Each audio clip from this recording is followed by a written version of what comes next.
En esta noche voy a tomar uno de los creo que tal vez va a ser el último tema sobre el estudio de las sectas, falsas religiones, falsas doctrinas y falsos evangelios. Y el tema que vamos a analizar hoy es el Islam. Eh, Estuve leyendo un poco el Corán, estuve visitando algunos apologistas y tomando una guía sobre la enseñanza de este tema y cómo, por qué obviamente nosotros no lo confesamos, no lo creemos. Y la idea principal, creo yo, que vamos a estudiar es que esta no es una religión cualquiera, sino que al igual que los testigos de Jehová y al igual que los mormones, son falsificaciones del cristianismo y por eso lo titulé así cuando lo anunciamos, el Islam, como una falsificación del cristianismo. No voy a poder tocar todo porque sí mi, mi investigación sí se alargó un poquito, pero creo que vamos a tocar algunos puntos hoy que nos pueden dar el pie para que la semana entrante, espero que solo me tome 2 semanas, terminemos con esto y sepamos a qué nos enfrentamos. Aquí en Guatemala, pues gracias a Dios la comunidad es pequeña, pero si no existe una responsabilidad de los creyentes, esa comunidad puede empezar a crecer. La gran mayoría de los que hoy pertenecen en Guatemala al Islam son extranjeros, vienen de África y de algunas otras partes del Medio Oriente que residen acá y por eso practican el Islam. Se cree que la comunidad guatemalteca que practica el Islam no llega ni a 100 personas. Algunos dicen eso. Estuve leyendo unos artículos de uno de los eruditos del Islam aquí en Guatemala, que de hecho él no habla español, sino que tiene que utilizar traductor, y Prensa Libre le hizo una entrevista y él fue el que también habló de estos números, ¿no? Y él decía que sí, que hay, pues, de Guatemala hay muy pocos convertidos al Islam. Y el objetivo también es que el pueblo de Cristo, el pueblo de Dios, no diga, sí, el Islam es malo. No solo digan eso, sino que sepan por qué va, sepan por qué es malo. Muy bien, si bien el mormonismo es un ejemplo de politeísmo y falsificación bíblica, el Islam es una falsificación bíblica unitarista, ¿sí? En términos más técnicos se le llamaría así, una falsificación bíblica unitarista. ¿Por qué? Porque los musulmanes, el Islam, rechazan la Trinidad y creen que la doctrina de la Trinidad es idólatra. Ellos creen en un Dios que es unipersonal, por eso se le llama unitarismo a esa perspectiva del Dios que gobierna su religión. ¿Sí? ¿Sí? Perdón, una consulta. Yo creo haber leído en algún lado de que esa religión existe desde antes de la cristiana. No puede ser porque son descendientes de Abraham. Son descendientes de Abraham. Entonces, los que creemos en Cristo somos por la fe, somos hijos de Abraham, digamos, ¿verdad? Entonces, realmente el cristianismo se traza no en términos cronológicos, no solo a la encarnación de Cristo, sino que el Nuevo Testamento nos enseña que la iglesia va mucho más atrás. Primero, al patriarca de la fe, que es Abraham, ¿no? Que se le conoce como el padre de la fe. Y si creemos que el Dios de Abraham es el Dios verdadero, finalmente nuestro cristianismo se traza hasta la creación. Entonces, técnicamente, no puede ser más antigua que el cristianismo en ese sentido. Y dos, como religión se establece hasta como el 600 después de Cristo. Entonces no es más antigua. Realmente vamos a ver ahorita un poco de historia en ese sentido. Muchas gracias por la pregunta. Entonces les decía, esta es una falsificación del cristianismo en términos unitaristas. Algunos le llaman unitarios, pero podría ser mejor unitarista. Porque el Dios de ellos es unipersonal. No es un Dios trino, ¿sí? Es un Dios, por eso es una religión que se conoce también como monoteísta, de un Dios y que no es trino. El Islam es la segunda religión más numerosa del mundo. Hoy en día se estima que 1.300 millones de personas profesan ser musulmanes en el mundo, seguidores de la religión del Islam. De ellos, casi 1.000 millones residen en Oriente Medio, el norte de África y el sudeste asiático. Ahí se concentra la gran mayoría de la población islámica. El Islam es una religión, como les digo, monoteísta, que requiere sumisión a lo que ellos dicen el único Dios, Alá, y a todo lo que Alá reveló a través de Mahoma. Y no solamente eso. Aquí es donde la cosa se va a poner más interesante y vamos a ver las contradicciones del Islam. Los dos textos más autorizados del Islam, digamos, o los que ellos más consideran como sus textos sagrados, son el Corán, obviamente, y el Hadís, se le llama, se escribe H-A-D-I-Z, o algunos les llaman los hadices porque son varios, ¿no?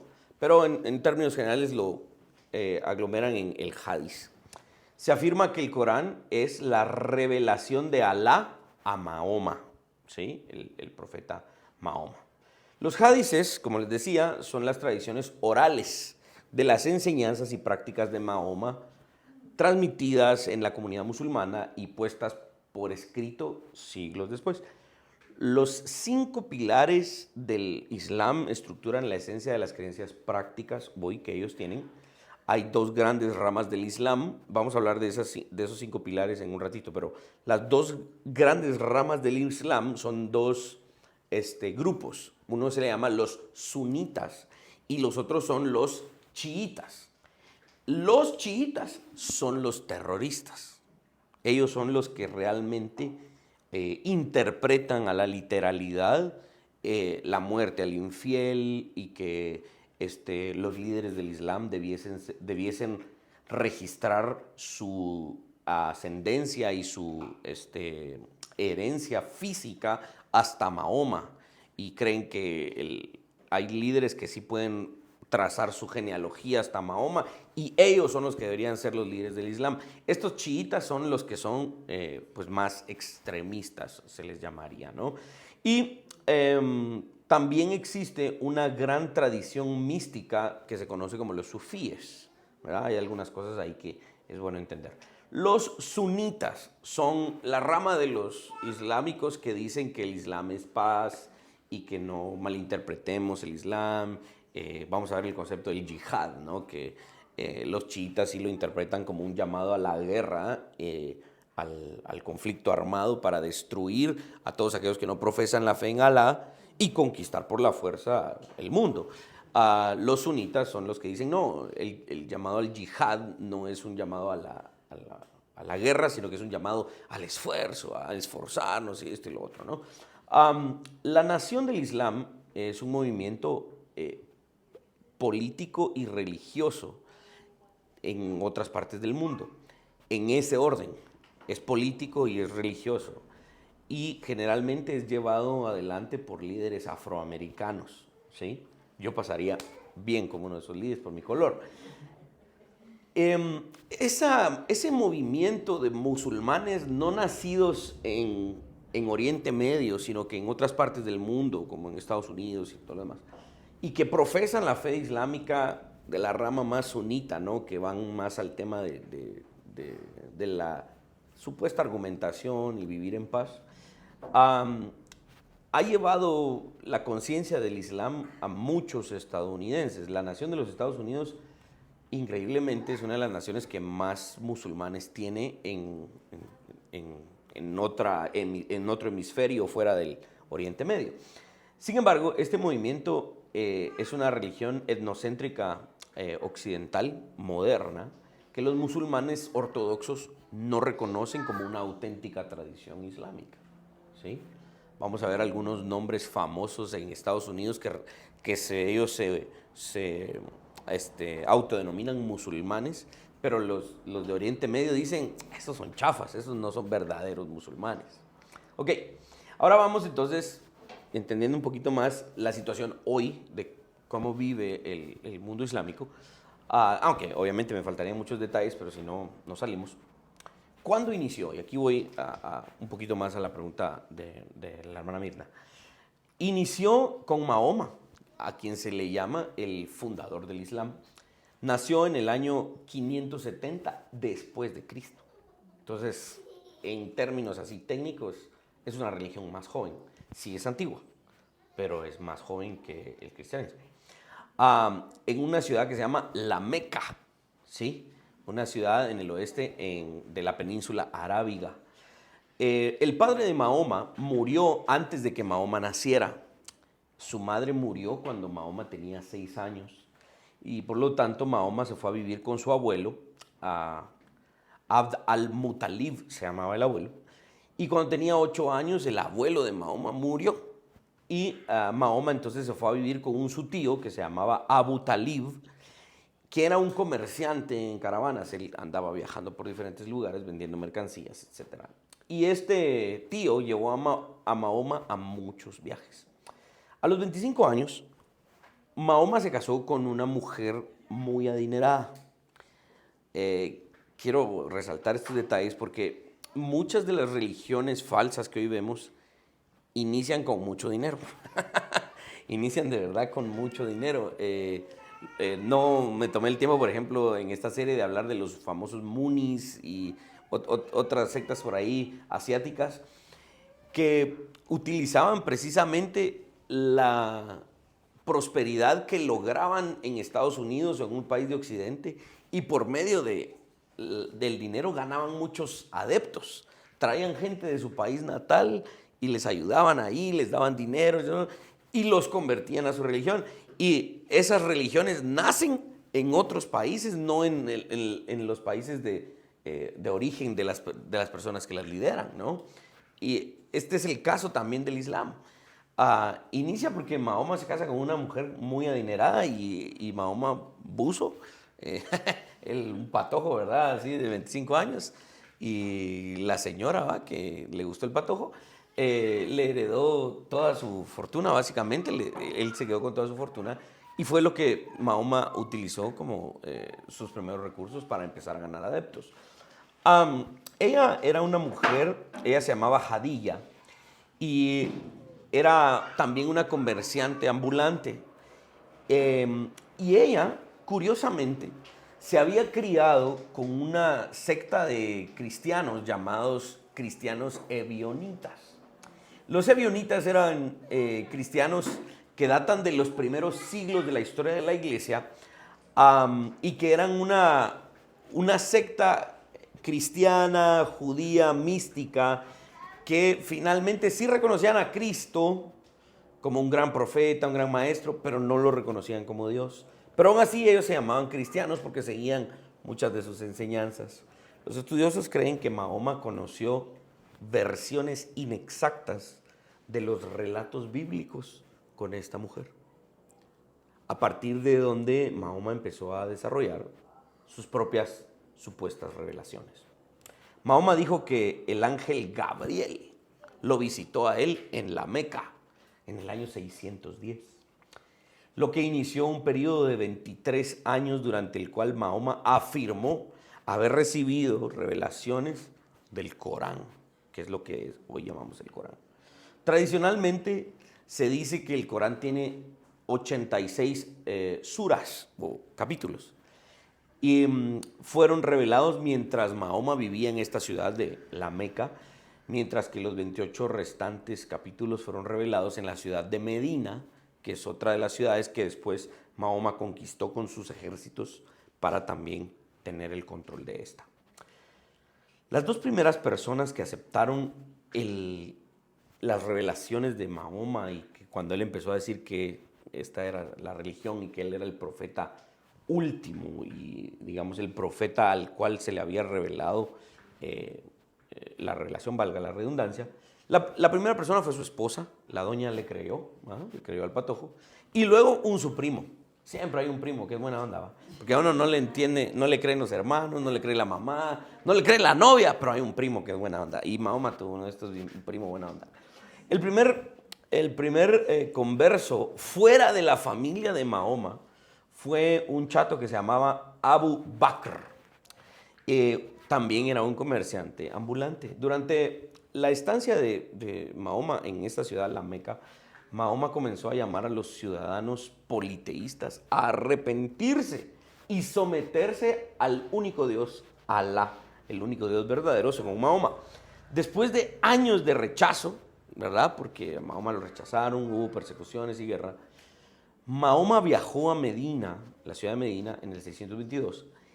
Este evento llamado Ijar marca el comienzo del calendario islámico. En el 622, digamos, se marca ya el inicio del calendario islámico y por eso es que es una religión antigua, pero no más antigua que el cristianismo. Se cree que es antigua porque estos son los descendientes de Ismael, ¿verdad?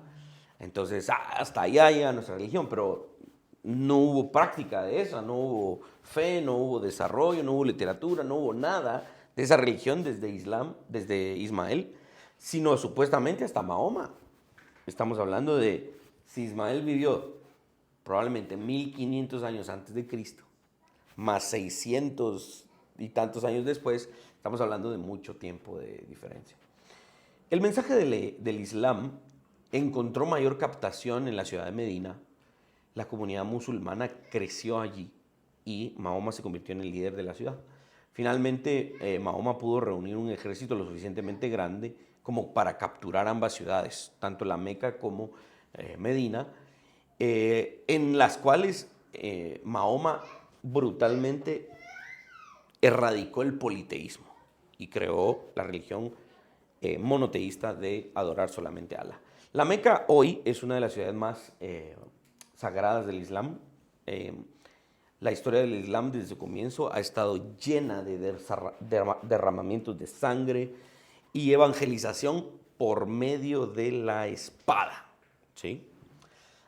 Y, ¿verdad? Es una coerción para convertirse. Entonces aquí es contradictorio cuando viene alguien y dice, sí, es que el cristianismo es malo porque ellos convirtieron a muchos musulmanes y les decían, o te bautizas o te matamos. No, los musulmanes hacían esto desde el inicio. Y no hay nadie que les esté a ellos diciéndoles esto. Al contrario, los protegen, ¿verdad? En Norteamérica protegen mucho a los musulmanes.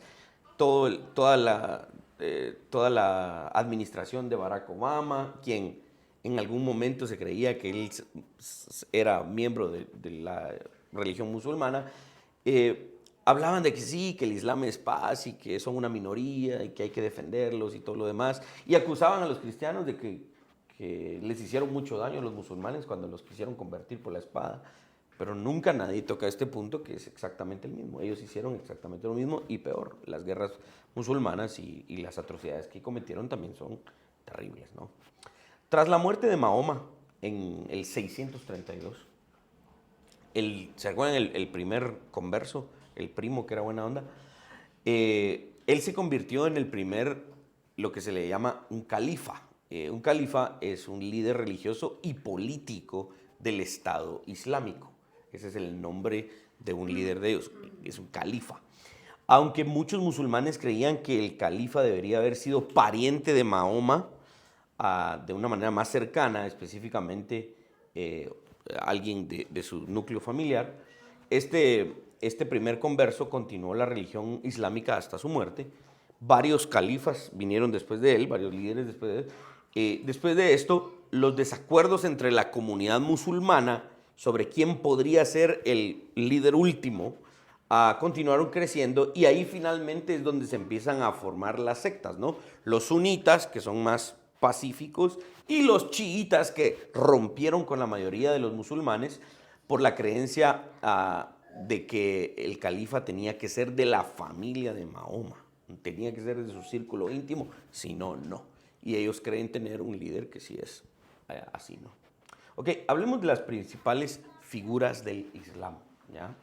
A lo largo de su historia, el Islam ha producido una multitud de gobernantes, eruditos, filósofos, escritores, autores, atletas, hombres de negocios, científicos y maestros influyentes. eh, los matemáticos y filósofos musulmanes han desempeñado un papel importante en el desarrollo de las disciplinas como el álgebra, por ejemplo. ¿Quién aquí conoce el álgebra de Baldor? ¿Eh? Creo que todos en algún momento utilizamos ese libro del álgebra de Baldor, ¿no? Qué raro que porque tú sos bachiller, ¿no? Bueno, tal vez ya está muy viejo el libro, ¿va? Pero el álgebra de Baldor era un libro bien famoso en la educación media aquí en Guatemala. Muchos lo usamos y era lleno de problemas, ecuaciones y todo lo demás, ¿no? Porque hay matemáticos muy influyentes y brillantes de los musulmanes, ¿no?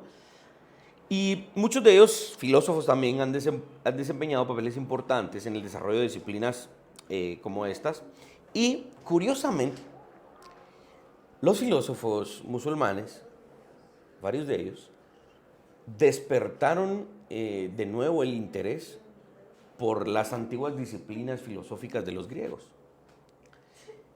La helenización es bien curiosa porque se da en muchas religiones. Y esto sucedió incluso mucho antes. Cuando amanecemos en el Nuevo Testamento, en el primer siglo, los fariseos, saduceos, todos esos líderes judíos que se mofaban de ser las sectas puras del judaísmo y que traían la verdadera herencia de Moisés, todos ellos eran judíos helénicos, es decir, que eran judíos que habían sido ya contaminados con filosofías griegas. O sea, el mundo en el primer siglo había sido ya helenizado. Y lo mismo sucede con los musulmanes siglos después. Vean el poder de la filosofía griega aquí y hasta nuestros días. Hoy, por ejemplo, nuestras universidades están llenas de filosofía griega. Por ejemplo, en el movimiento de la Reforma Protestante, hoy, grandes teólogos que empiezan a hablar acerca de la defensa de la fe recurren a la filosofía griega y hacen una especie de sinergia ahí porque la fe cristiana no es suficiente. Entonces hay necesidad de jalar a Aristóteles, hay necesidad de jalar a Platón. Y con Eddie hemos estado teniendo este esfuerzo de verdad de decir, la escritura es suficiente. Y ese es uno de los grandes aportes de Juan Calvino. Juan Calvino fue el que dijo, miren, adiós con el pensamiento griego, adiós con el pensamiento latino. El pensamiento es la escritura. De ahí nace nuestra epistemología. Y bueno, podríamos hablar más de eso, pero el punto es que, curiosamente, los griegos también llegan al mundo musulmán y hay una mezcla aquí también de pensamiento. Y esto sucede también en Occidente, donde nosotros vivimos. Los imperios islámicos se convierten en imperios y en fuerzas grandes de guerra y conquistan parte del mundo occidental, ¿no? España estuvo durante un buen tiempo bajo el yugo de los musulmanes, a lo que llamamos los moros, ¿no? Le llamaban los moros, ¿no? Los españoles finalmente lograron echarlos. Hoy en día, las figuras políticas islámicas más conocidas son el rey Abdullah de Jordania, quien ya falleció, el rey Salmán de Arabia Saudita, el Ayatollah Ali Khamenei, líder supremo de Irán, y Mohamed VI, rey de Marruecos. Estos son, digamos, que los reyes y los políticos musulmanes hoy en día más fuertes, ¿verdad?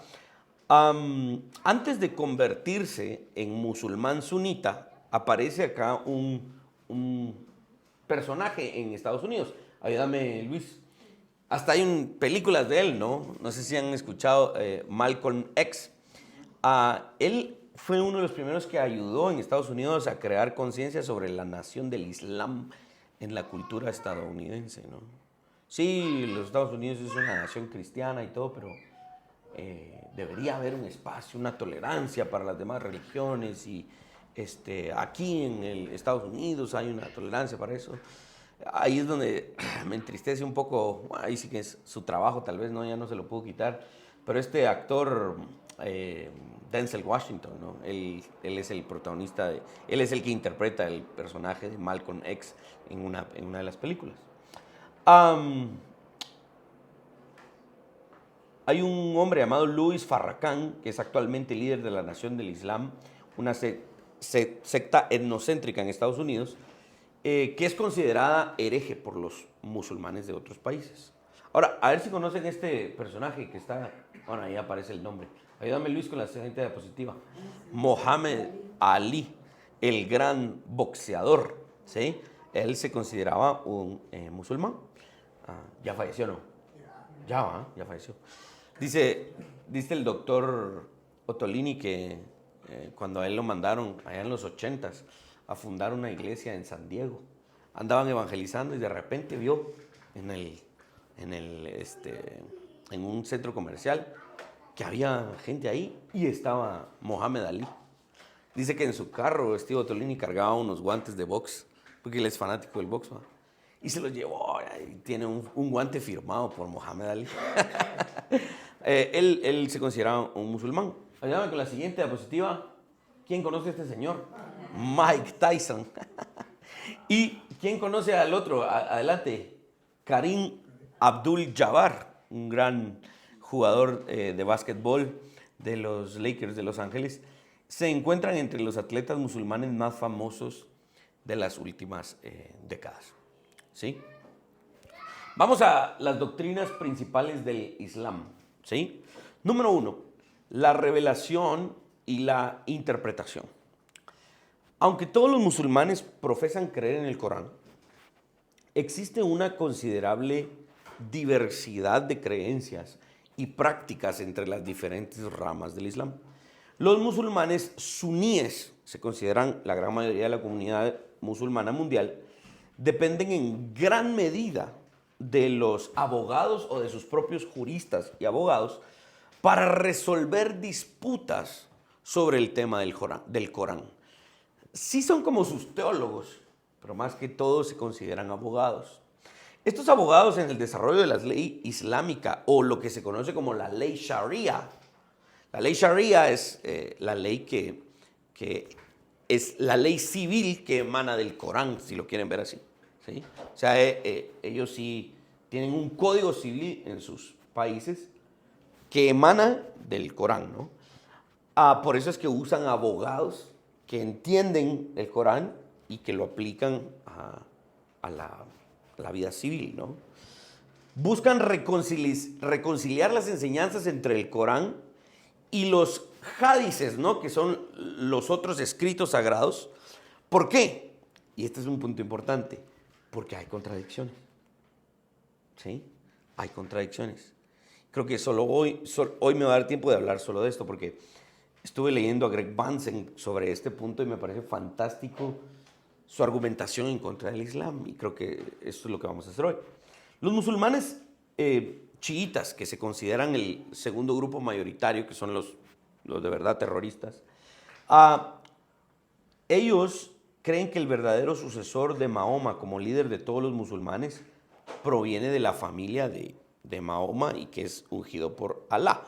Los sunitas creen que el sucesor de Mahoma puede provenir de la comunidad islámica en general.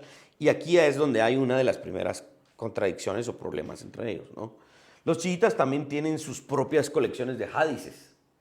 Entonces ellos vienen y dicen, sí, respetamos el Corán, pero tenemos nuestros propios hadices. Y vienen los suníes y dicen, respetamos el Corán, pero también tenemos nuestros propios hadices, los cuales no tienen que ver uno con el otro. ¿Sí? Las disputas dentro del Islam chiita son resueltas por imanes o por expertos designados cuyas decisiones se consideran vinculantes. Y esta es una práctica muy parecida al judaísmo del primer siglo. Estaba la ley de Moisés, pero lo que los expertos de la ley decían e interpretaban también se convertía en ley. Lo mismo sucede en esta religión. ¿Sí? Los sufíes, que son las otras creencias, o las otras personas que tienen estas creencias, creen en una interpretación espiritual y no literal del Corán y practican algunas cuestiones que son un poco más místicas. Una de las prácticas más famosas es la danza giratoria, que está particularmente asociada con la orden Mevlevi de los sufís, y estas son cuestiones así como raras, ¿no? De giratorias. Aunque profesa ser la revelación única autorizada de Dios, el Corán, incluye una serie de relatos de historia y también incluye versiones inexactas de nuestro canon bíblico. ¿Sí? Por ejemplo, el Corán enseña que Abraham ofreció a Ismael en sacrificio y no a Isaac. Entonces, de hecho, el Islam considera el Corán, los hadices, el Pentateuco, los Salmos y los Evangelios como parte de los libros sagrados. Pero las partes de la Biblia que ellos toman para agregarlas a sus escritos sagrados son inexactas, como esta que les acabo de decir. El Corán también enseña que Isa ibn Maryam, ese es Jesús, así le llaman, el hijo de María, fue simplemente un profeta de Alá que hacía milagros. Además, el Corán niega la deidad y la muerte expiatoria de Jesús. Según el Islam, Jesús realmente no fue crucificado. Es una conspiración de los cristianos. Voy a citar aquí uno de los suras del Corán, el libro cuarto y páginas 157 y 158 de esta versión. Dice, con respecto a Jesús, escriben, no le mataron ni le crucificaron, sino les pareció que así era. Es decir, como que ellos creyeron que realmente crucificaron a Jesús. No lo mataron con seguridad, pero Alá lo tomó consigo. O sea, Alá jaló a Jesús, se lo llevó. ¿Sí? Entonces, igual que ese, Mahoma, exacto. Entonces, este es el punto. Vean acá cómo, iniciando con la revelación, hay muchísimas contradicciones entre ellos mismos. No hay una revelación unificada. Y entre ellos mismos se acusan de tener revelaciones inexactas. Cuando hablamos de los hadices, el Corán todos lo respetan, pero los hadices entre ellos se pelean. Y cuando agregan los relatos bíblicos, los agregan de manera inexacta, y ahí es donde nosotros obviamente testificamos en contra de ellos y decimos, ustedes ni siquiera tienen una revelación exacta de lo que se supone compartimos. He aquí en donde empieza a tomar sentido lo que yo les digo. El Islam es una falsificación del cristianismo. ¿Por qué? Ellos necesitan del Pentateuco porque se supone que ahí inicia su historia con Ismael. Y no hay registro en la religión que ellos organizaron, en su literatura, del inicio de su religión, de sus ancestros y genealogía. Ellos necesitan del Antiguo Testamento. Por eso toman otra vez escritos del Antiguo Testamento y también del Nuevo, porque consideran los evangelios como una especie de escritos sagrados para ellos, y lo falsifican. Pero lo necesitan, porque si no, no tienen de dónde iniciar. ¿Me van a entender? Entonces esto es un punto bien interesante que nos va a servir ya para empezar a entender la falsedad y la falta y carencia de base literaria para que ellos tengan lo que tengan.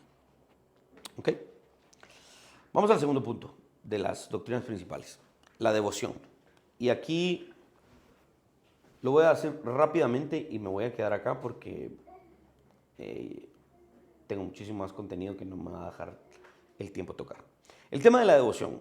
Les dije que habían 5 pilares del Islam que resumen sus creencias y prácticas religiosas esenciales y son los siguientes. En cuanto a la devoción, está, número 1, la confesión de fe, las oraciones, el dar, el ayuno, el peregrinaje y la redención. La confesión de fe. El primer pilar del Islam es el shahada, que es la profesión de creencia. En primer lugar, requiere la confesión de que no hay más dioses aparte de Alá. ¿Sí? En segundo lugar, requiere la aceptación de Mahoma como el mensajero de Alá. No Jesús, no Ismael, Mahoma. ¿Sí? En la creencia islámica, Mahoma es el último y más grande profeta. Jesús ni nadie más. Mahoma es el mero tata, ¿verdad? En cuanto a las oraciones, el segundo punto, el segundo pilar del Islam es el salat, que son oraciones diarias. Se espera que los musulmanes oren 5 veces al día, al amanecer, al mediodía, por la tarde, a la puesta del sol, ¿verdad? Cuando ya el sol está en el ocaso del sol, y en la noche, ya cuando está oscuro el día. Esta práctica es evidencia de sumisión y lealtad a Alá. No importa en qué parte del mundo estés, tienes que llevar tu ¿cómo se llama? Tu petatío, ¿verdad? Tu petatío y quitarte los zapatos y postrarte en donde quiera que estés, en cualquier parte del mundo, para orar. Y cuidado, te lo prohíben. En ningún país del mundo te lo deberían prohibir porque... Pero vamos allá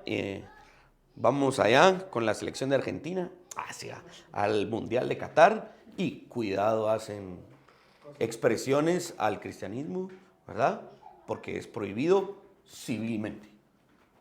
Es contradictorio, ¿no? Y me llegaron los ecuatorianos, en el primer gol que hicieron, se postraron y le dieron gracias a Dios. Lástima que no pasaron, ¿no? Pero le ganaron a Qatar. Entonces, vean las contradicciones. Respétennos, pero cuando estén en nuestra tierra, no respetamos a nadie, ¿verdad? Contradicciones, ¿no?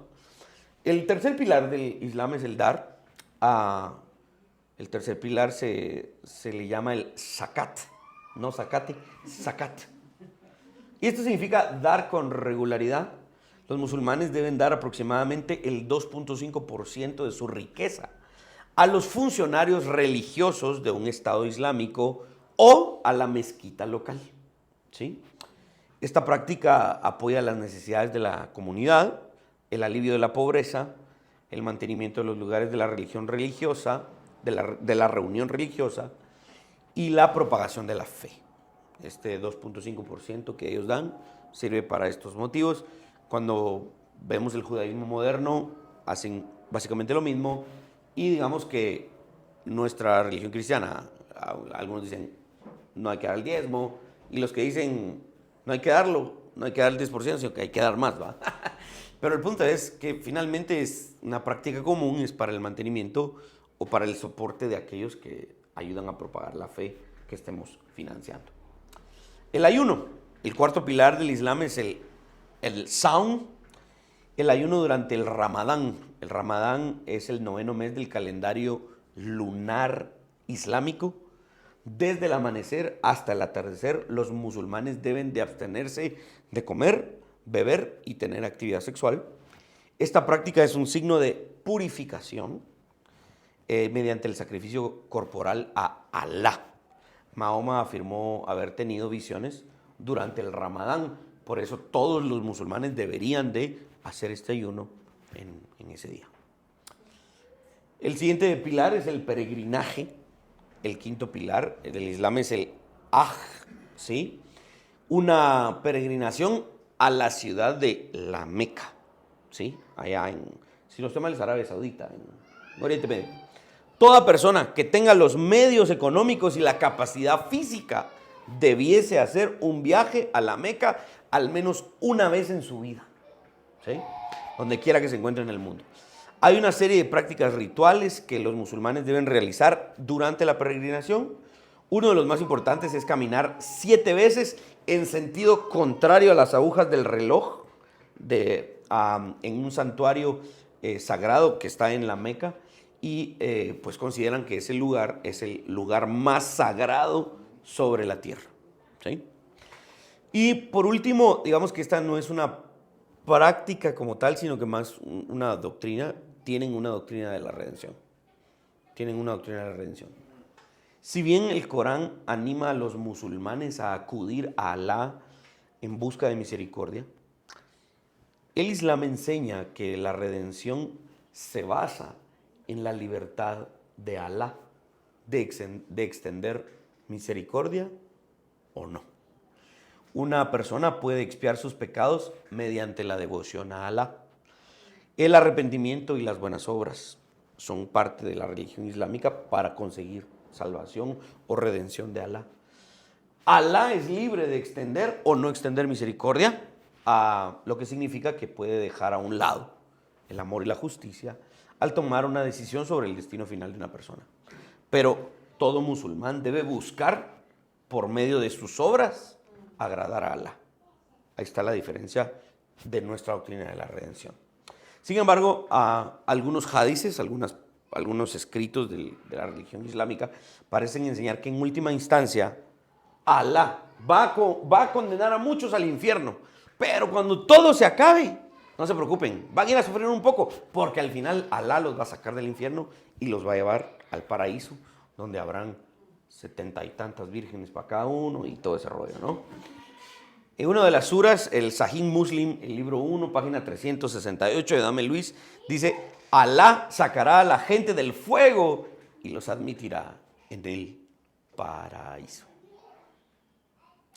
La próxima semana, que ahorita son las 8:30, vamos a hablar de Alá, el único Dios verdadero, los otros libros que según ellos dicen inspirados, y vamos a ver la contradicción que hay en esos libros.